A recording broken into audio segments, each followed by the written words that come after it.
What's up, Steelers fans? Welcome back to Around the Burgh. We are here with our Week 14 preview, the Steelers' Thursday night football matchup with the Minnesota Vikings. I'm your host, Mitchell Wolf, here with my co-host, Shayne Kubis. Shayne, how you doing tonight? I'm feeling all right. Definitely coming off that win on us. That is going Yeah. to be obviously great to see. So looking forward to seeing what this matchup's going to entail. So Yeah, it's funny. Like, I was thinking about this game, and I was like, I really can't think of the last time the Steelers had to play in Minnesota because yeah, they it's been a long played time. in London in 2013. Yeah, And then kept trying to think back, and I think this day, then I found out this is going to be Tomlin's first time playing in Minnesota since he was the defensive coordinator there in yeah, 2006, yeah, which is pretty crazy. yeah. But we'll talk about some other Steelers stuff first. So, with the Steelers win, obviously against the Ravens, that's huge in terms of keeping their playoff hopes alive. And they still can make it in, especially just because the AFC North is kind of weird. Obviously, the Yeah, Ravens are beat up as hell with now Marlon Humphrey out for the season, and their corner yeah. room was already really beat up. Mm-hmm. So that's one team they can kind of ideally leapfrog. The Browns are, had their bye, but they're still a little bit of a mess. And then, the Bengals are playing well. They just lost the Chargers, but they can kind of beat anybody or lose to anybody. And they've got I think a relatively difficult schedule. So I mean, I think it'll be really tough for the Steelers to win the North, but I think it's still possible. Yeah, like that's the thing is like at this point, realistically, they should have a chance to leapfrog those teams and maybe get a chance to win the North. But even if they don't, the way the AFC's gone this year, no one really knows who's going to Yeah. win this conference. No one really knows who's going to end up where seeding wise because like the Colts have had a resurgence and Hmm. Titans are so injured. Who knows how much longer they can hold on to some of the wins and. Patriots look for real all of a sudden now with the Hmm. game stretch there, but they haven't played a lot of really tough competition outside of Buffalo, and even then, it was the conditions made that game completely wild, and who knows if they would be able to do it again. So the Yeah. whole AFC is just so wide open; it's hard to say that anyone's really out of it outside of a few teams, obviously. Yeah. And the Patriots have an even easier schedule down the road. Like they play, so they either bye this week, then they get the Colts, Yeah, which will be tough. But I mean, I just give the edge to Belichick there just because it's the yeah, Colts. Then they play the Bills again. Then I think they have like the Panthers, uh, the Jets, and the Dolphins or something. Like yeah. I think they it's have those two very at the end. Yeah, yeah. So like they could probably get the one seed again. But I mean, you mentioned the Bills, and I mean the Steelers having that head to head over the Bills is really that's key huge. Yeah, because the Bills have the Buccaneers this week, then the Patriots again. And then I think they've got some like easier games, but the Bills. I like when I'm like kind of doing the playoff predictors thing. Like they could miss the playoffs completely, along with the Colts, who are like you said are really hot. But I just don't really yeah. see it because the Colts. I think they have to play the Buccaneers and the Cardinals down the stretch They here, just so got that's they gonna just be got really. the they just Oh yeah, played the that's right. They just Buccaneers. played them. Yeah, Yeah. right. And they played them almost. Yeah, they almost beat Yeah, them too, which is surprising. yeah, but they've got the Cardinals. I think they've got another kind of tough NFC team, maybe. But I yeah, think so I mean, so. like Yeah, those two teams who are kind of among the better teams people think of the NFL right now, they might both miss the playoffs, and Steelers could theoretically sneak in. yeah, they could for sure. But I think the issue though is that like they really don't have any room for error. Like I think this game, like theoretically, wouldn't be terrible to lose because it's an NFC opponent, but like they really can't lose two games out of this final Yeah, stretch. like I feel like there is not going to be a single team that makes the playoffs in the AFC that isn't a 10-win team.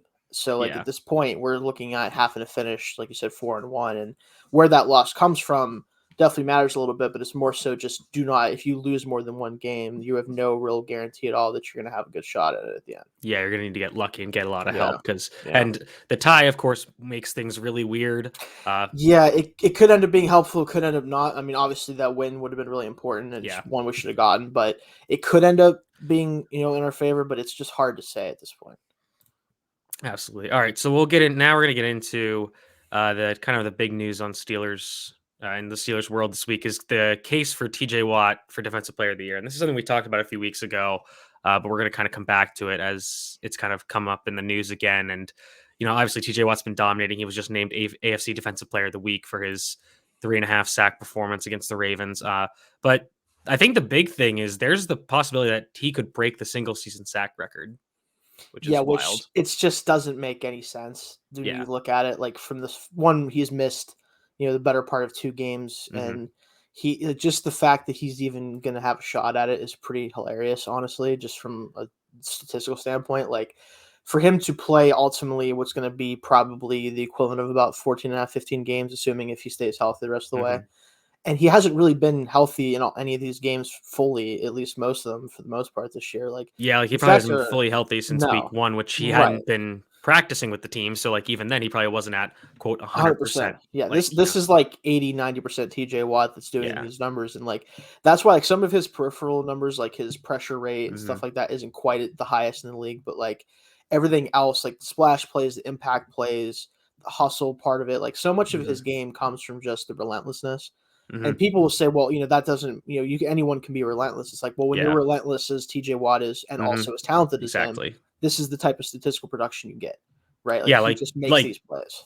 yeah, like that relentlessness like gets you over the hump of like getting to those records. Like, Right, exactly. if you just like have a great season just because you're doing great, that's you can get a lot of sacks, yeah, sure. But like a lot of these sacks, like he is really going off the ball. And so I like did some math here. And so obviously he's first in sacks, he's tied for first in tackles for loss, he's tied for third in forced fumbles, and he has a 2-sack lead on Myles Garrett, and he's played almost like 2.5 less games, basically. But so I Yeah, worked it out with the snaps, and according to PFF, Watt has 286 pass rush snaps and Myles Garrett has 364. So that's about an 80 snap difference.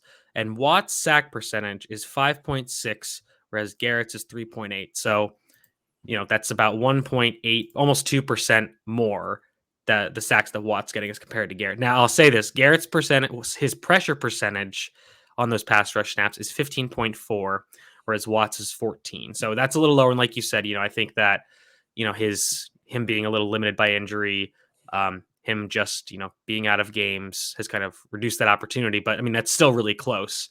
yeah, Watt also has more run stops. And so right now I think he needs 6.5 sacks to tie the record in I believe 5 so. Yeah, games. And so the record is 22.5, and he's on pace for 24 if you work out the kind of his sack rate yeah, over the the course of the snaps season. and yeah, Yeah. Yeah. If he just holds steady at his current pace, like he should pretty much shatter it. And, obviously, there isn't really a game where the Steelers can be like, all right, we can rest people. Like, they need to win all these games, so he's going to be playing. right. Like unless like we're on a 4-0 stretch, you go hmm into last season, last game, and we already know that pretty much we're locked up, which that's Yeah. pretty much no chance of that Yeah. happening. Like, if So they're like the 7th seed and like they can't move up or down, then yeah. then But it's like one thing, but even then, like he might, the way he's been playing, especially lately, yeah. he might break it before that anyway. Yeah. So Yeah. who True. knows? Yeah. So Yeah. I mean, they play Lamar the last season. They have always done a good job well of above it sacking Lamar. So, like, if for sure. he's close, he'll probably get it that game. Yeah, and like people won't even be able to say that it's a 17-game season. It's going to be Yeah. because he already missed the equivalent of 2 games anyway. So Yeah. it's going to be like the fact that he's very much on pace to do it. He's hmm not even because of the 17 games is what's really just nuts from a statistical standpoint. Yeah. I mean, I think that if he does break it, that should all but guarantee him winning the award because I hope A lot of so, people but said Garrett, but I think I definitely agree that Garrett is a great player, and he's I think they're pretty similar run defenders. Obviously TJ drops in coverage, which we hate, but but I think that just because of breaking that record, that should get him the award. Trevon Diggs has kind of fallen off his interception streak at this point, and linebackers just don't really win the award. Um, not anymore or right inside, now. like No. off ball Yeah, linebackers, off that ball is. linebackers. Yeah, Yeah. it's just with him too. Like, and I've heard this. Like, so there's been Garrett and him, and like, hmm even though Donald isn't probably having as good of a season Yeah. as he had in the past, he's still always up there just because of his impact and stuff. hmm With the thing with it, ultimately, we've had this conversation before. Is like, I think Garrett is just a pure pass rusher. hmm Is at least as good, or in some situations better than Watt as just a pure pass rusher. hmm But he's not just a pure pass rusher, right? Yeah. Watt has more responsibilities within this defense than any defensive end has in any defense. It just hmm because of the nature of the positions they play, and it's a different position, even though they're both edge rushers. Watt has more opportunities to impact the game, and he also does it in more multiple ways. His like even coverage this year, I think his his rating allowed is like 34 something like that whenever he gets targeted this year. I saw that somewhere I'm with I gonna think look that PFF up. or something, but like he hasn't had any issues in coverage whenever they do use him in that as much this year. So he's had impacts on all levels of the defense, and he does more for the team than any defensive end could be asked to do. Yeah, I In the mean scheme the Browns have. he's been targeted 3 times and he's allowed 2 catches for 23 yards. So, It's like it's and I don't. just at the end of the day, like I he's mean, asked to play a lot more of that role than yeah, I Garrett mean he's ever would. taken 29 coverage snaps. Garrett's taken 7 and has never been targeted. Right. So yeah, that's and then obviously like I think so. Cam and Ben have both kind of come out and started Yeah. lobbying for him to win. I think Ben even said he should win some MVP votes, which that'll just never happen. No, it won't happen. But it's fun to talk about in a year like this where there's no real. I don't really know who we would even say is the MVP at this point. I have a couple guys, but It's funny because I think that it is like defensive player of the year, so it's kind of the more like outstanding player. I think if there was like a defensive MVP though, I think that if you looked at when Watt is not there, that this is kind of like the Peyton Manning case from 2012 where yeah, the Colts went 1-15. Everybody's like, oh, like he should be MVP because they're so bad without him. And I think that, that's obviously kind of ridiculous, but yeah, that's kind of not in the spirit of the award. But with this, you can say like, hey, like he's awesome when he's on the field. Like he's incredible. And you can see that there's this huge difference on the defense when he's not on the field in these like small sample sizes, yeah, exactly. So, and I mentioned Cam Hayward, and I'll bring him up again because he was nominated for the Walter Payton Man of the Year award, which is the every team nominates a player for their kind of impact off the field, and this is Cam's, I believe, 4th consecutive nomination, Yeah, which is pretty incredible. I have to hopefully I think he might have been a finalist last year if I remember correctly. yeah, Not exactly. I think there is like a fan voting element to that, but I'm not yeah. exactly sure how they decide. But I mean that's really cool for him. Obviously, he's a great leader of this team and great person in Pittsburgh, which is awesome. Yeah, he's been awesome for the city ever since he's been here, and like obviously his career is so strange just because of the fact that he's gotten better as he's gotten older, and not in like the normal like development curve, but actually like legitimately this might be the best he's ever been, and Yeah. he's in his 30s. It just doesn't make sense for defensive lineman for him. Like, Yeah. so it's awesome to see him that happen, and also just great to have him as part of the community as well. I was listening to the Athletic Football Show, and they Mhm. was they were talking with Mitchell Schwartz, and they were talking about Cam Hayward, and he was saying, like Cam's so good just because at this age, like he's still just so strong, and like that doesn't really go away as you age. So, like he's still just dominating because of that. And they were also talking about like his Hall of Fame case and how it's pretty straight. They were kind of agreeing that it's pretty strong, given his like consistency since he kind of became a regular starter, Mhm. and generating sacks in a one like out of position and in a scheme that doesn't really prioritize that as a 3-4 defensive end, and just like consistent throughout the age, and in various defenses that like some were really bad and some have been elite, so that was kind of cool to hear him get some recognition. Yeah, I think honestly, if he can keep up a similar-ish pace that he's on right now for a couple more years, I don't see why he wouldn't be considered at least down the road at some point. hmm Yeah, I think they mentioned like the all decade team and how it was like Donald, Watt, and then Geno Atkins and Ndamukong Suh, which were very fair selections. And again, Cam Yeah, Hayward wasn't really as present in the first few years, so it yeah, of doesn't. the decade. Yeah, Yeah, it's tough to put him in over guys yeah. like that. So But I think if you did like a 2015 to 2025, yes, he would that'd be definitely be in there. be a whole different story. Yeah. Yeah. All right. Well, with that, we're gonna jump into our Vikings preview. It's a Thursday night game, so that's something. Some people don't like that. Some people. Yeah. It's just nice that there's. I just like there's more football on Yeah, more it's days, but always it is kind of annoying that these teams have to do this. But these are the two teams that couldn't beat the Lions. yeah. That's the really fun thing about this is like I would love to just crap on the Vikings for losing to the Lions, but we didn't beat them. And Yeah. granted, we had Mason Rudolph playing quarterback for us. Yeah. But and they had, Kirk Cousins, the man himself. Mm. But at the same time, like these are two teams that like the Vikings from their perspective, this is a team that's run its course. The core that they had, what they tried to do by adding Cousins and elevating the offense, it just didn't work well enough with everything else that they've had to deal with. And I think that we're seeing this era of Vikings football, whatever people feel about it, is definitely coming to an end. Yeah, there seems to be a lot of tension with Cousins and Mike Zimmer, and then kind of with Rick Spielman, the GM. Yeah. That is just like you said, just coming to an end. It is kind of funny because the Lions almost beat the Vikings a few weeks ago as well. Before Yeah, they they actually played did. close So both. yeah, so the Vikings are really like people always talk about like the Steelers playing down to their competition. The Vikings are the real ones that do that. Like they've Yeah, lately like especially, yeah. like every game it feels like it's like a really close game. Like they beat the Packers a few weeks ago, then Mhm. they lose to the Lions. It's like every game they're in it's kind of like it's not as bad as the Seahawks in terms of weird games. Mhm. It's just always like a close game with the Vikings. Yeah, they can't lose or win with any sort of certainty or any sort Yeah, of like emphasis. It's always got to be something happens at the end or whatever the case may be. So right. So this is good news for the Steelers, bad news for the Vikings is that Dalvin Cook is probably out with a shoulder injury. He was listed questionable in their final injury report today on Wednesday. Adam Thielen will be out with a foot and ankle injury, and they'll That's also be huge. missing their rookie left tackle Christian Darrisaw, who's playing pretty well since he kind of broke into the lineup, but he's going to be out as well. So those are kind of good. Or it's lucky for the Steelers that they kind of get the positive side of the injury bug this week. Granted, they'll be missing. Hang on, let me pull it up. Hey, Hayden's still out, I know. yep, for Hayden's sure. still out. Spillane will be out. Finney's out, and Bugs is out.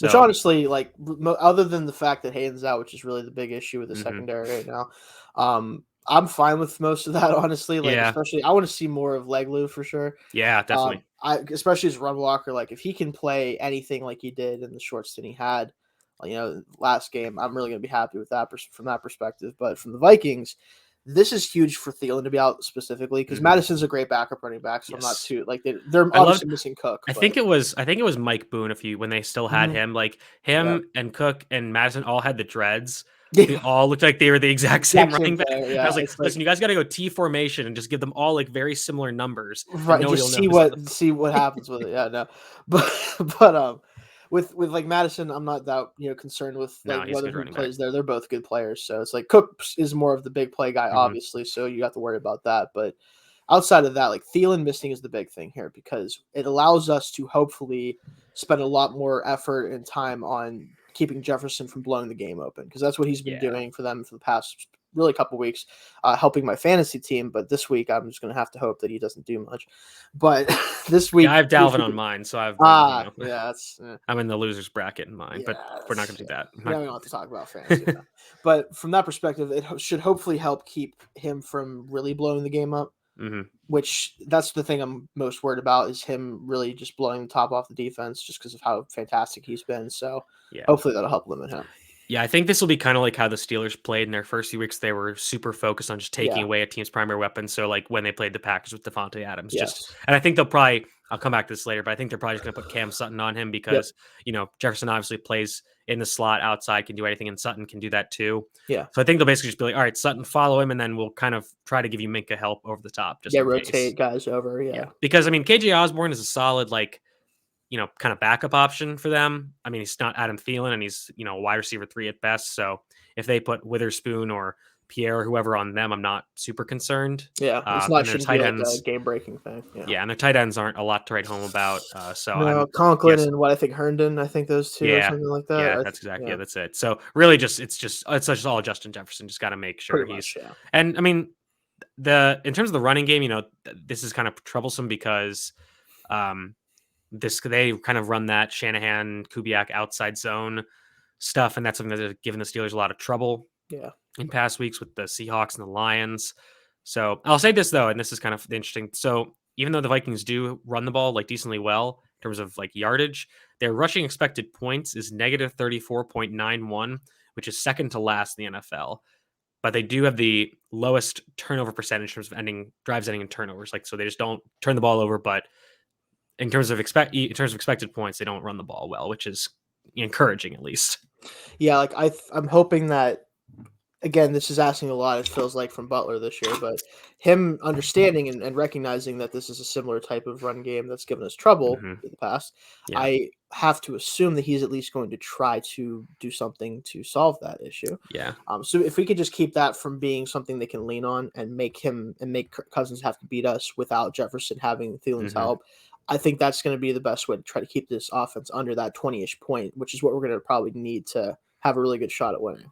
Yeah, I mean, if you force KJ Osborne and CJ Ham to beat you, that's fine with me. Yeah, I'm fine with that. But yeah, and then so on their defense has been pretty banged up. They are getting Anthony Barr and Eric Kendricks back this week, so that's huge for them. Yeah. But their defensive line was super banged up for a while. They're actually having to play Sheldon Richardson at defensive end. So it's kind of all wonky there. They have the 4th worst rushing defense in the NFL, giving up 131.5 yards per game, and they have the worst according to expected points.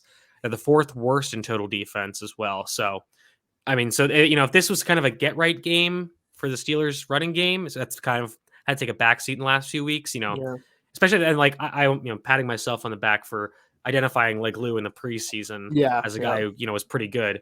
I really do hope they give him some more playing time this week. Those injuries are still kind of present with Hassenauer and Finney. So I think he should earn the starting job at left guard this week. I think he should. Yeah, that's who I'm expecting to fill in as a full-time starter there. So if we can get the run game going against this team Mhm. and not let the passing offense even have a chance to really go out there and do much, Mhm. that would be the best thing to do, just because it eliminates that from being a huge issue, especially if we can get a lead going in half, try to just play ball control offense and let the defense try to make Cousins be comfortable in the pocket while he's trying to bring the team back.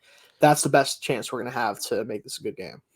Yeah, for sure. And in terms of their defense, they have the 12th highest blitz rate and the 4th highest pressure rate. So they do a decent job of getting pressure on the quarterback. I think Zimmer's been blitzing more than usual this year. Yeah, I think it's partially because they don't have a defensive strong. line. Yeah, They don't have Danielle Hunter and a lot of weird stuff going on with Everson Griffin. yeah, Which I don't really want to get into. It's just a lot yeah. of stuff I haven't, don't have enough information on to speak Right, on. So, exactly. Yeah. but yeah, I mean, this team is, like I said, they're playing up and down to their competition. I think they're going to be frustrated. They're coming off 2 losses, a tough both road losses, kind of getting beat up by the 49ers, then losing a close one of the Vikings or the Lions, and the Steelers are coming off kind of an emotional win. So, all those kind of things are pointing towards the Vikings being the better team. But let's jump into some matchups right now. So one you mentioned was obviously the Justin Jefferson versus Cam Sutton one, Yep. which again, just don't let him kill you like they kind of like Jamar Chase did, in both Exactly. matchups. Some other ones, Alex Highsmith, which this is one I like. Alex Highsmith versus Yes. Oli Udoh, who's going to be the Vikings starting left tackle with Christian Darrisaw out, and Udoh is kind of a converted guard who was a small school prospect a few years ago, and I just think Highsmith should have his way with him. Yeah, this has got to be a game that, because like O'Neill's a really good tackle on the right side, so I'm not too. I'm hoping Watt can have a good day as well. Of course, he should still play well, but all overall, if Highsmith can be the player that we're hoping that he can be and kind of make that next step, this is a game where he can really make an impact, especially with the injury, like you said, to left tackle. Yeah, absolutely. So, and the right tackle, Brian O'Neill's solid. So I think PJ should obviously be able to win there, but that's just not as favorable of a Right. matchup. Other ones, this is going to be kind of a weird one, but the Steelers kickoff return unit versus Kenny Nwangwu. Yeah, that guy's got a lot of juice. I remember Yeah. like when he was coming out, I'm like that Hmm. he's gonna make some sort of an impact in the league just with that speed that he has and everything else. So that Yeah. kick return he had was yeah, Yeah. he I'll give has a some shout out juice. to my guy, Dan Kitchen, who was on our show in the summer. He was the one who kind of identified Nwangwu was like, hey, this dude's a really good player. Like Mhm. somebody's going to get somebody's going to get a really special talent. And he's turned out to be that and more. So props to him and props to kind of draft guys for finding this dude who's been, I think he has 2 or 3 um, kickoff returns for touchdowns this year. It's pretty Something crazy like that, yeah. numbers. Yeah, Yeah. just like once he finds a hole, he's just one of those players that has a gear that other guys just don't have. And like especially in the return game and even maybe a little bit of the offense here and there. We'll see. I think he got a couple carries last game. Yeah. Didn't really do much, I don't think, but like eventually he has the potential to be like a gadget slash like just trying to kind of be a big play threat on the offense, maybe too. Hmm. So this is random, but I went and looked this up. So in 2016, Hmm. I believe, yep, 2016, Alex Highsmith and Oli Udoh played each other when Oh, Highsmith was at Charlotte and Oli Udoh was the starting tackle at Elon. oh, So okay. Highsmith was, I think he was a freshman. Yeah, he was a freshman. So he didn't play much, but he played 14 snaps while Udoh was starting at tackle. So there's a little fun nugget. So he's Two played him North before. two North Carolina guys there. All right. Other matchups that I find interesting, I think one, I think the rest of the offensive line for the Vikings versus the Steelers defensive line and inside linebackers will be really interesting. Like we said, the linebackers played better, I thought, in terms of run defense against the Ravens. The defensive line played really well with Montravius Adams getting a good amount of snaps there. Hopefully Yeah. that wasn't just a flash in the pan. Yeah. Um, Hopefully, if we could use yeah, anybody, we can get the yeah. depth there for sure. Yeah, but a lot of people praised his like kind of quickness and burst and ability to get in the backfield, and I think against an outside zone attack that should be helpful. Just kind of getting in the backfield, creating penetration, and kind of Yeah. just messing up the run scheme from the get go. Yeah, not letting them have the easy, like you said, Hmm. lanes on the outside with the zone. So definitely something that we should have a good chance of doing for sure. I did want to bring this up because there's been some talk about it. How do you feel about some of the conversations about Zach Cunningham now that he's been cut by the Texans?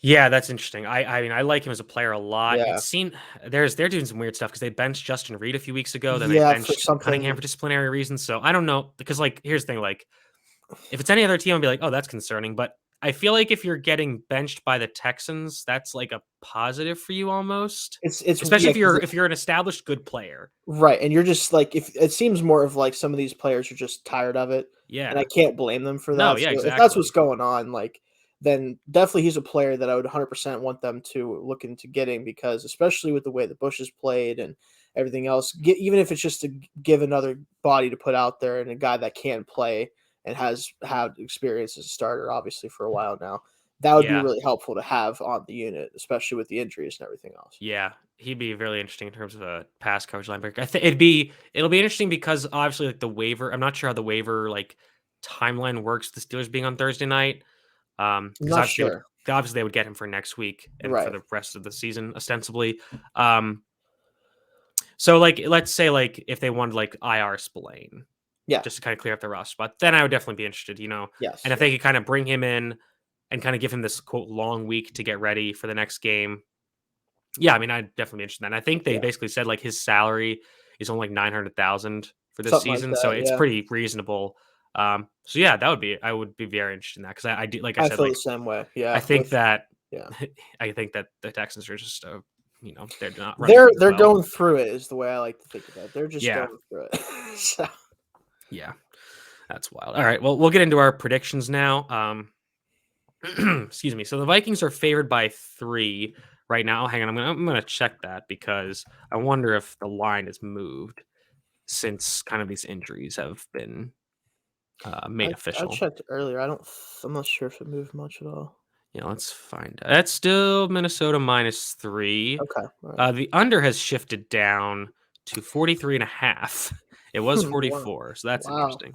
Just a little bit, I think yeah. ever like the last few games, the Steelers line has been, or the over under has been 44. 44, Yeah. yeah, it's like in that mid four. I'm Hmm. like, I get it, but like, come on, give All us a right. shot, man. With that in mind, We what's your prediction?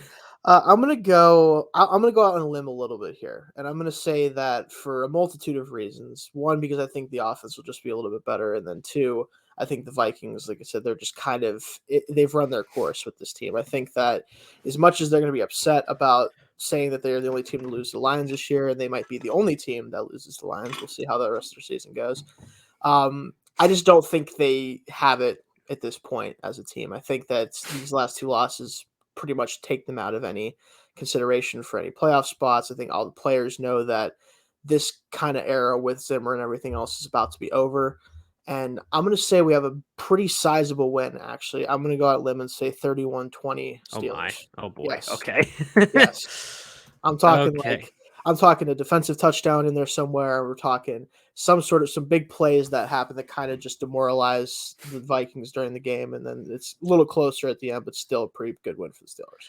Yeah, I like I said, like I think that the Vikings kind of have. Whoa, Well, still here? Okay, I'm we just good. oh, Yeah, all right, we're good. Um, I think like I said, have the Vikings have a lot of motivation in this yeah, game, whereas the Steelers might be kind of gassed after an emotional close win against a rival. Apparently, there isn't really a lot of evidence though about like Steelers having letdown games after the Ravens right. games, so it's kind of more anecdotal, but that's still concerning to me with this team that's already kind of beat up. I'm still going to pick the Steelers to win though, and I have it 24-20. So That's a more right at reasonable choice. yeah, I want to go for it and be like, yeah. listen, I say there might be that show me defensive. something, guys. Yeah, there might be that defensive touchdown, but just not Right, one less offensive touchdown. I would right, think. yeah, exactly. But I think that this is a game where Najee kind of has a pretty big game. Gets over 100 yards, gets in the end zone at least once. They get that run game rolling.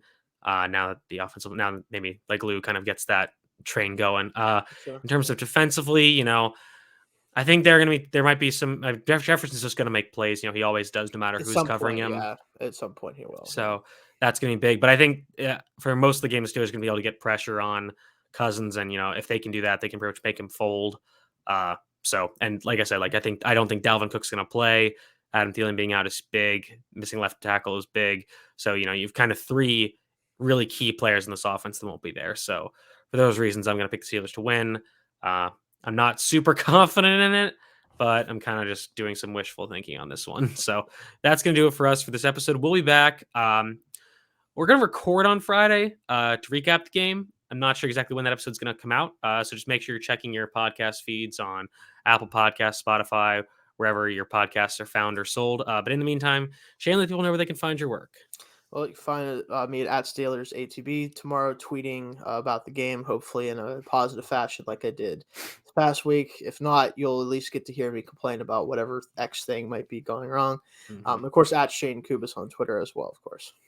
You can find me at Mitchell T. Wolf, WOLFE on Twitter. Again, I will also be tweeting through it alongside Shayne. We'll be retweeting each other, obviously. Yep. Make sure you're following Steelers TV on Twitter, following around the block on YouTube, Twitch, Twitter, all those different platforms. But thanks for tuning in on this episode, and we'll see you guys next time.